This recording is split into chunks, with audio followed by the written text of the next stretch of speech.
Welcome to Everything Pro Wrestling. Everything Pro Wrestling is a show by the fans, for the fans. And I am your host, Conrad Cushman, and we are here today to talk about WWE Crown Jewel. Now, when you hear the name Crown Jewel, I'm pretty sure everyone's going to think of the controversy that came along with this event. WWE was put in a very tough position for this event due to all of the stuff with Saudi Arabia. And if you want to Google it, look it up, because I think I've touched on it enough. But there was a great deal of everything happening with this, and pretty crazy when you think about it. So as we get into this, guys, we see different things happening, and I watched this show today, and the main thing I noticed was there were kids who were actually happy watching a show. I saw things like that, so that's part of the good things. But at the same time, we saw, what does WWE really care about? They're a business, and the only thing that matters to them is the money. It doesn't matter what you think, what you do. They are going to go after what's going to make them the most money, because they are a business at the end of the day. Is it right? Is it wrong? That's up to you to decide. I can't tell you which way to feel about it, but at the end of the day, I like pro wrestling. I want to report pro wrestling to you guys. So with all that being said, let's talk about the event. All right, guys. So we had the kickoff show. We had Shinsuke Nakamura taking on Rusev. Nakamura is the current U.S. champion. Of course, you would forget that, because Nakamura is treated as an afterthought in the WWE. And I cannot believe some of the things that they've done with him and how he feels completely meaningless since the Royal Rumble. Going into WrestleMania, he was one of the biggest stars, and now Nakamura just feels like an afterthought. They put him in there with Rusev, and they had a decent match. Nakamura ends up getting the victory with a Kinshasa. Shinsuke Nakamura moves on, and it looks like he'll be facing Seth Rollins at Survivor Series. So hopefully they can have a good match, and that can revitalize Nakamura as a performer, and they can put on one heck of a match. Now, we go to the main Crown Jewel event. They open up with all these video packages and everything else. And Hulk Hogan makes his return, and I found it very different. And I'm sorry if you guys see me looking away. I'm also typing in the live chat, so if you guys are saying anything in the live chat, please feel free to write back. I just wrote hi in there. Hulk Hogan made his return to WWE, and that was something very unique in my opinion, with everything that was going on with the company at the time and everything that they were doing. Okay, the Hulk Hogan thing, I feel very weird about it. Like, there's moments where I'm like, yeah, you should forgive the dude, but at the same time, I can't forget what happened with him. So I don't know, I'm in the middle about it. I mean, am I glad to see Hogan back? Sort of. I mean, no one's gonna be sitting out here like, well, it's the greatest thing. So, I don't know. You could feel either way about it. So, Hulk Hogan comes out. He talks all that brother, Hulkamaniacs garbage. And he gets a huge firework display and everything goes off. Whatever. He's just trying to get you hyped up for the show. Now, we have Randy Orton versus Rey Mysterio as the first match in the World Cup tournament. Orton and Rey Mysterio had a decent match. They went back and forth. Stuff, if you've seen them wrestle, you've seen it before with them. And it ends up that Orton's looking for his RKO, and Rey Mysterio gets out of the way. Rey rolls Orton up with the pin out of nowhere and gets a 3 count. Immediately after, though, Randy Orton's going to hit an RKO on Rey Mysterio, and Orton leaves. This World Cup tournament actually had me feeling very weird throughout the night, and you'll see through some of the match results why. We get Jeff Hardy and The Miz. Another kind of like quick match. None of these matches were given proper time, I felt. It wasn't like the old days in the King of the Ring tournament where you had lots of time. Guys were going to do what they had to do. It wasn't like that at all. Basically, Jeff Hardy versus The Miz. Another quick match. Jeff went for a twist of fate, reversed into a skull-crushing finale. 1, 2, 3, The Miz wins. Didn't expect to see that happen in the match, but definitely very cool that Miz got the victory here. All of my predictions for this went out the window because some of the stuff was wrong, but we get to Bobby Lashley versus Seth Rollins, another World Cup match. And I will say this, I would like to see Bobby Lashley versus Seth Rollins again. Leo Rush is on the outside. He didn't really talk too much in this event. It was actually kind of, how do I want to put this? Not as annoying as seeing him on Monday Night Raw just yelling, Lashley, Lashley. Leo Rush did his thing, though. He was out there just to support his boy Bobby Lashley. But Rollins and him had a pretty good match. Rollins ends up getting the victory with a curb stomp. But I would like to see this match again on Monday Night Raw with a little bit more time given to it, because I want to see Bobby Lashley have that one good match that proved why WWE brought him back. And I think he can do that with Seth Rollins. Now, we got Kurt Angle. He was interviewed in the back. There were lots of interviews throughout this, so I'm not going to talk about it. He's talking about how he's going to prove he's the best in the world. Kurt Angle and Dolph Ziggler. Kurt Angle's still a machine for his age. In the ring, though, I find it very hard to watch a lot of these guys. This is another thing with these shows. So some of the older talent gets on there, and they're moving pretty slow around the ring, and it hurts. Yeah, definitely not as annoying, Brandon. I agree.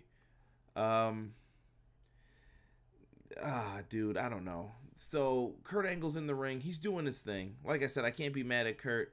He's in there with the perfect opponent. Dolph Ziggler selling for him. So things look good. Kurt Angle's hitting Olympic slams and everything else. And Drew McIntyre looks like he wants to interfere. But in the end, Dolph Ziggler moves out of the way of I guess he went for like a shoulder tackle into the corner. And then Dolph Ziggler hits Kurt Angle with a zigzag for the 1, 2, 3. Dolph Ziggler's your winner. Okay, that was different. I definitely thought Kurt was going to pick up the victory in this one, give it to the old timer, but I was wrong.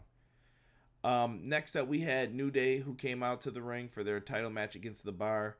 New Day came out on what looked like it was like a mechanical magic carpet. I don't know what you want to call it, but New Day always has cool entrances. Love the New Day. They fought the guys, I forgot about this too, mentioned on commentary. The New Day had the longest tag title reign, and who ended that tag title reign? The Bar, Sheamus and Cesaro. So they're back, but this time the roles are reversed. The Bar are the tag team champions in this one. Pretty good match. You knew the Bar was going to win, man. I'm just tired of the Big Show. Once again, we go back to the old talent. Big Show has to be the dude who has turned the most in wrestling history. Like, how can anybody respect this dude? Imagine if you're in a fight on the streets and you have to pick a wrestler to come with you and Big Show's showing up. Big Show's probably turning on you. Like, the Big Show is the absolute worst. And I don't know if I laugh at it, but maybe it's part of his gimmick now that he turns on people. But the Big Show is what it is. I can't anymore with him, man. I don't know. I don't want to be mean and say the guy needs to retire, but I want to see Big Show in a lesser role, and maybe he shows up once in a while for a big match or something. He doesn't need to be out there all the time. So, in the end, the Bar retained their tag team titles. Whatever. It is what it is. We get to the next match. We have The Miz versus Rey Mysterio in a semifinal match. There were lots of near falls in this one, but another quick match. Like, why were they rushing through this tournament? You had time to tell a story. And there will be a match later on that we're going to discuss that I think you could have shaved some time off of to make it feel a little bit more special. But in the end, The Miz ends up winning, and he pins Rey Mysterio. Rey went for a frog splash. Miz got his knees up and pinned Rey right after. Miz gets the victory, and Miz is in the finals, and he'll face the winner of Rollins versus Ziggler, which is the next match. We got a repeat match of Seth Rollins versus Dolph Ziggler. Probably one of the best matches of the night. For a, how should I put this, a technical standpoint, it was one of the best matches of the night. And I see we got some people in the live chat. Feel free to talk in the chat, guys, and I'll read your comments when I check on them in here. But they have a really good match. In the end, though, Dolph Ziggler fakes an ankle injury and distracts the ref. Drew McIntyre comes in, gives a cheap shot to Seth Rollins. Dolph follows up with a super kick. 1, 2, 3. Dolph Ziggler is the victor. So right now, the way it's looking, we have 2 heels in the main event for the World Cup, which is very odd.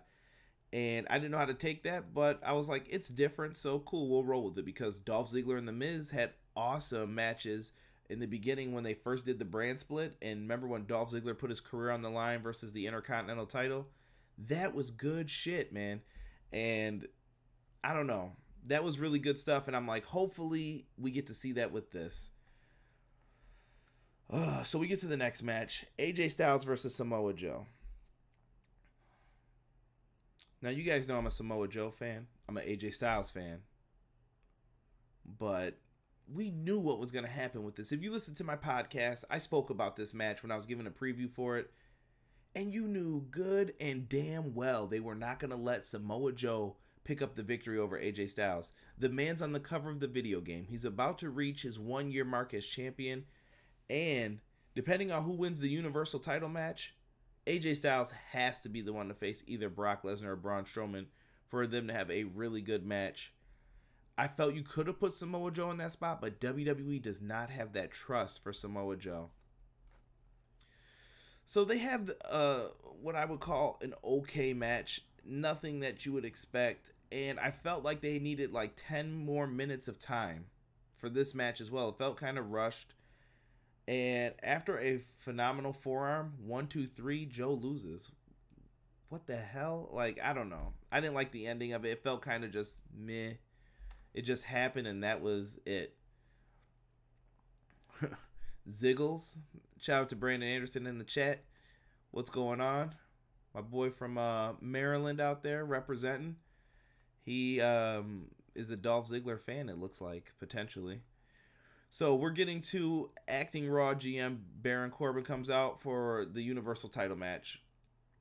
Braun Strowman comes out. He does his thing. Brock Lesnar's out there. Same thing.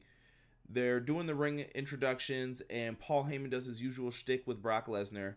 Baron Corbin comes into the ring to hold up the Universal title, which seemed kind of odd to have him do it, but I was just like, oh, okay, whatever. Maybe they're trying to make this feel special, whatever the situation may be. Well, as soon as Baron Corbin's leaving out the ring with the belt, he turns around and clobbers Braun Strowman in the back of the head with it. Right into an immediate F5 from Brock Lesnar. And what the hell? So he gets hit with the F5. Braun kicks out at 2.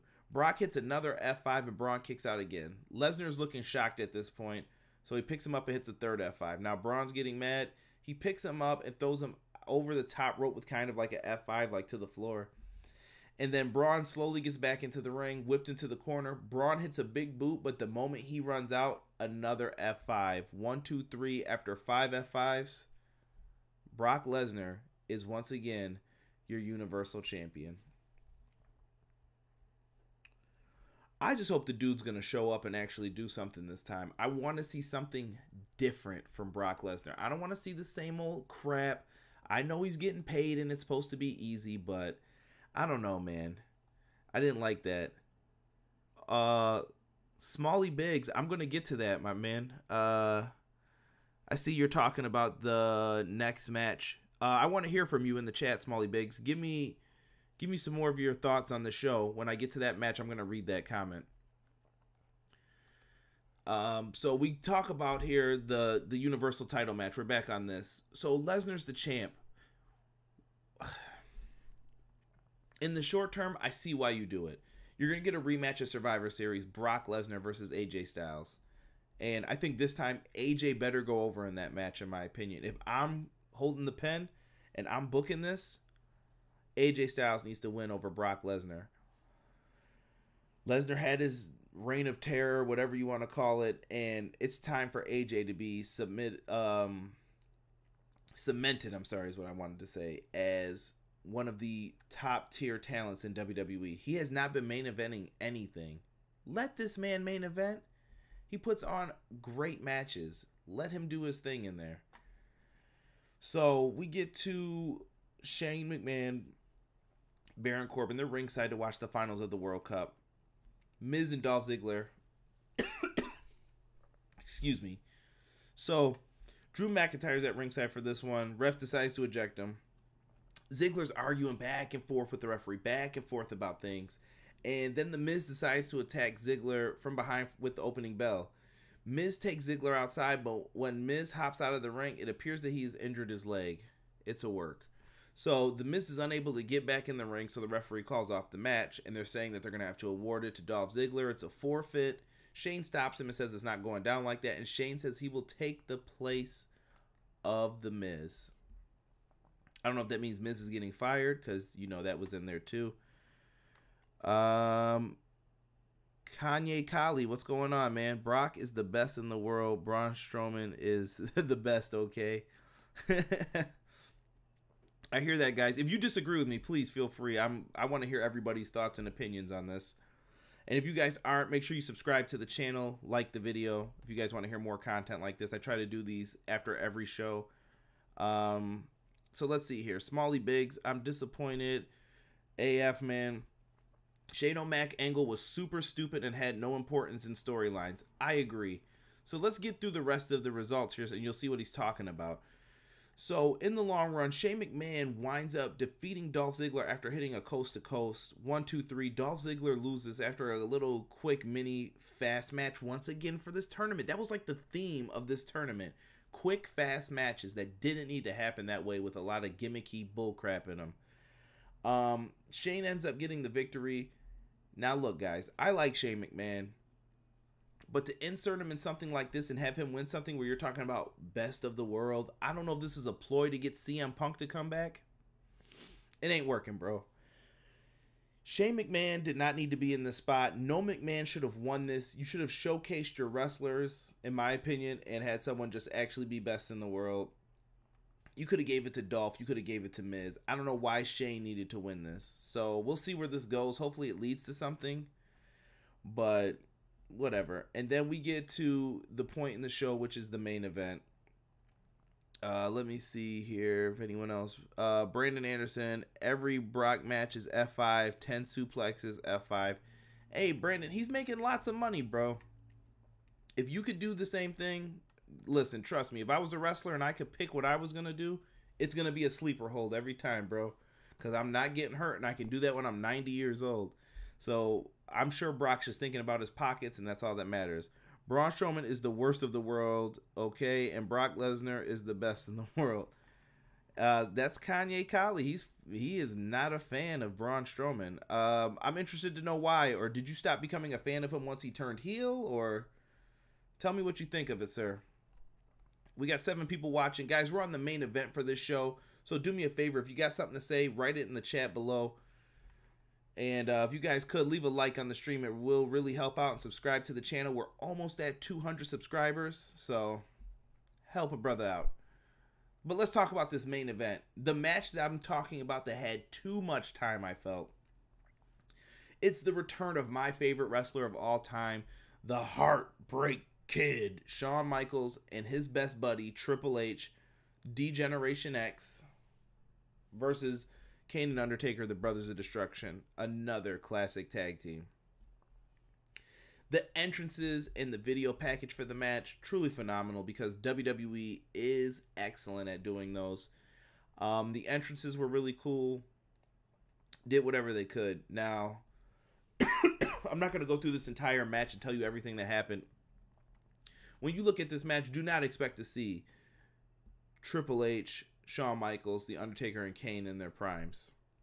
Do they still got it? Can they do it? Yes, but they're older. They're moving slower, and some of the stuff in this match looks really bad. Like, Kane probably looked the absolute worst, in my opinion, in this match. And that's not to speak anything bad of his work rate or that he wasn't out there trying. I think Kane just was playing it super safe, in my opinion, and he may be hurt from over all the years of doing wrestling. But this match was just very old, like old school, and they felt like they were moving real slow, in my opinion. Lots of botches from little things as far as who's going to Irish whip who. Shout out to Phil Timms in the Everything Pro Wrestling Facebook group. He actually had somebody getting Irish whipped. He had a video of like Triple H getting Irish whipped in a private message to me. And he, like, Undertaker ran into the wall himself. And what are you supposed to think when that happens? I don't know. So shout out to Phil Timms for that. Let's see here. So we get to this match. I predicted the Brothers of Destruction to win. I was wrong. In the end, what happens is we get to Undertaker and Shawn, or I'm sorry, Triple H and Shawn are getting in the ring. They're being picked up for tombstone pile drivers at the same time, of course. And Undertaker's struggling with Shawn, and Triple H is just sitting there kind of as Kane struggles with him. Shawn reaches his finger over and pokes it right into Kane's eye. Triple H gets free. Undertaker gets knocked out of the ring or down in some way. Super kick, and then Kane falls into Triple H's pedigree. Looked horrendous, I promise you. And 1, 2, 3, D-Generation X wins. There's a big celebration for it. But I want to go to the live chat real quick. DX wins. That's the end of the show. Fall 2 pay-per-view. Hey, what's going on? Is it Sabham Rajput? Did I say it right? I hope I did. I hope you liked the show, man. I'd love to hear your thoughts. But what do you guys think about Shawn Michaels returning? Do you want to see him in more matches? Is this the end? Like, yeah, I don't want to see this anymore. And another cool little fact, if you didn't notice, when Triple H and Shawn came out, they had NXT on their tights and jackets and stuff when they came out. So see if you could find those when you watch the match back. But what did you guys think? Do you want to see Shawn Michaels return to the ring? And you can put that in the comment section, whatever you guys want to do. But I appreciate everybody who came in here to check this out live. No, Brandon Anderson says he's done with HBK. Let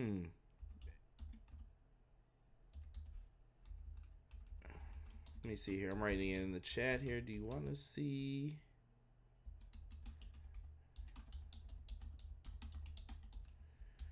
Virus, why are you mad, man? Especially bald HBK. Hey, man, I can't talk, bro. I used to have hair, too. I get it. You get older. And I just said, let's shave it off before it gets bad. Hey, what's going on, Kevin? Kevin Alvarez. What's happening? Part of the Mayans?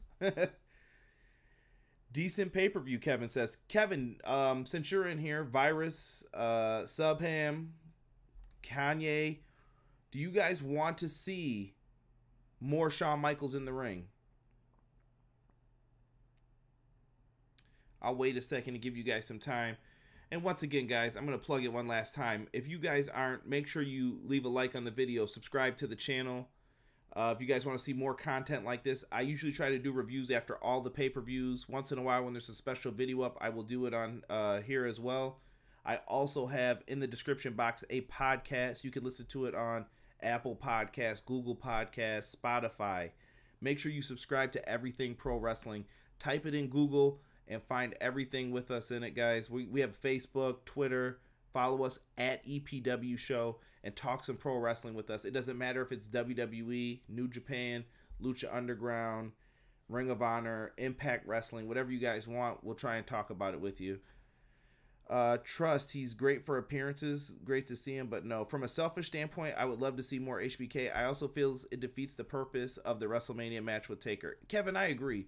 If he never wrestled again, I would not be upset by this. Shawn Michaels, in my opinion, is the greatest performer in WWE's history. He has always delivered when there are big matches. So, yeah, I agree with that. What else, guys? Virus said no, he's too old. Not a fan of the HBK, I see. Keep it coming, guys. The longer you talk, I'll keep this video going. But yeah, that's real tough. Real tough, I feel, for HBK. Mr. Monday Night. You talk about Rob Van Dam or Seth Rollins? Monday Night Rollins is what I call it, because that's the only thing good about Raw lately. Let's see what else we got here. But yeah, and with Shawn Michaels, I mean, I guess I could leave this for the comment section below. Do you want to see Shawn Michaels mix it up with NXT talents or younger talents? Or do you want to see him fight the Undertakers and Kanes and Triple H's? How do you feel about the DX versus Brother Destruction match? Kevin, I just went over that a little bit before this. You probably came in right after I finished the main event. But overall, I felt that the match was good from a nostalgic point of view, I'll say. But at the same time, these guys look so old, in my opinion. They're just shadows of who they used to be. So it's hard for me to watch that match from a fan standpoint, of course. I can't speak about their work rate and everything else fully because I'm just telling you guys is what I see as a fan who's been watching pro wrestling for over 25 years. It was fun, I guess is the best way to put it. It was fun, but watching Kane was brutal. Wold. Yeah, I guess virus. Wold. Not sure what you mean. But how did you guys feel about it? I mean, was the match good to you? Did it suck? They were pretty sluggish, it looked like. They also had some decent spots. Yeah, they did. Shawn being able to do a moonsault, that impressed me. His sweet chin musics were still on point. Shawn honestly looked like the best one in the match. I'm going to be completely honest. I think Triple H is moving a little slower these days too, but his body's beat up from all the years. I think Shawn Michaels taking all that time off that he has brought him to the fountain of youth. World Cup was so bad. Virus, I agree. I hated that ending. If you guys go back and watch the show, I said that exact same thing. Not a fan of what they did with World Cup. But once again, guys, do me a favor. Make sure you click that subscribe button. Make sure you leave a like on the video. I'll have more videos like this. I should be back with my next video being Survivor Series, I hope. So if you guys want to hear and talk about Survivor Series with me, I'll mention your name on the channel. I greatly appreciate it, guys. Thank you so much. Especially thank you to Virus, Kevin, Brandon Anderson, Smalley Biggs, Kanye Coley, and anyone who took time to check out the stream. I appreciate it, guys. I know a lot of other YouTubers weren't doing videos on this because of all of the political stuff with Saudi Arabia, but I felt that some of the fans wanted a video from somebody, so I had to put something in there. Shane is best in the world. We all know who the best in the world is. Kevin, we can't say that name on this WWE affiliated show right now. We can't say the initials of the Chicago made Punk, CM Punk. Yeah, we all know who the best in the world is, and maybe they're trying to get him back for a match. I don't know what they're doing with this, but make sure you guys check out Everything Pro Wrestling. If you guys are in here, there's 10 people watching. I don't know if you guys are all subscribed already, but if you're not, do me a favor and subscribe to the channel. I want to hit that 200 mark so bad, guys. And I want to get over 1,000 so I can produce the content that you want and actually be one of the YouTubers who actually does things for the fans. Because our motto here is, this is Everything Pro Wrestling, and we do shows by the fans, for the fans. So thank you so much for watching this live stream, guys. I greatly appreciate each and every one of you who took time to check it out. Go back and watch it. I know it's going to be a little bit long because I was talking to people in the live chat, but thank you. We're out. Peace.